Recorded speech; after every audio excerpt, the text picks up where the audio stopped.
Perkenalkan, nama saya Grace Juniwanti Manturuan dengan NIM 42324040 dari Prodi D3 Teknologi Informasi. Di sini saya akan menjelaskan hasil analisis PA yang berjudul website Desa Bali G2. 13 karakteristik kualitas RS yang baik, yaitu yang pertama lengkap. Ya, karena mencakup semua kebutuhan fungsional seperti autentikasi admin, pengelolaan data penduduk, penyampaian berita desa, dan non-fungsional seperti keamanan data dan performa sistem.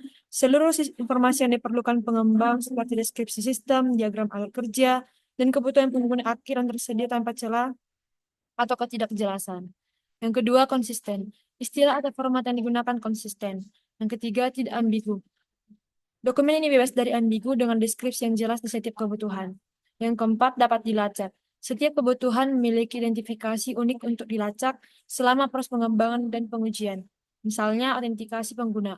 Dapat dilacak dalam desain, implementasi, hingga pengujian. Yang kelima, dapat diverifikasi. Kebutuhan dalam SRS dapat diuji untuk memastikan bahwa sistem memenuhi kebutuhan. Yang keenam, dapat dimodifikasi. Dokumen ini menggunakan struktur yang mudah diperbaharui jika ada perubahan kebutuhan. Misalnya, setiap persyaratan diberi nomor dan tersusun dalam daftar isi, sehingga pembaharuan hanya mempengaruhi bagian terkait tanpa mengubah keseluruhan dokumen. Yang ketujuh, diprioritaskan. Dokumen ini diprioritaskan karena kebutuhan diberi prioritas untuk memastikan fitur yang paling penting seperti autentikasi admin dan dikembangkan lebih dulu dibanding fitur sekunder seperti pengelolaan penduduk desa. Yang kedelapan, dapat diuji. Setiap kebutuhan dapat diuji dengan pengujian manual ataupun otomatis. Misalnya seperti diuji dengan berbagai skenario login, berhasil atau tidak.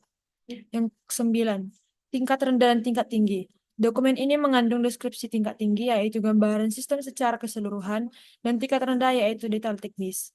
Yang kesepuluh, relevan.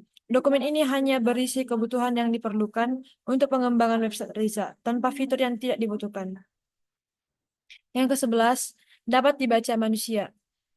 Dokumen ini ditulis dalam bahasa yang dapat dipahami oleh pemangku kepentingan non-teknis seperti kepala desa atau staf.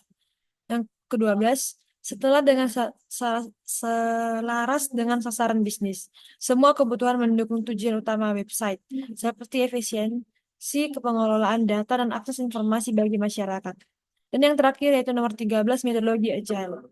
Dokumen ini mendukung iterasi pendek atau fleksibilitas.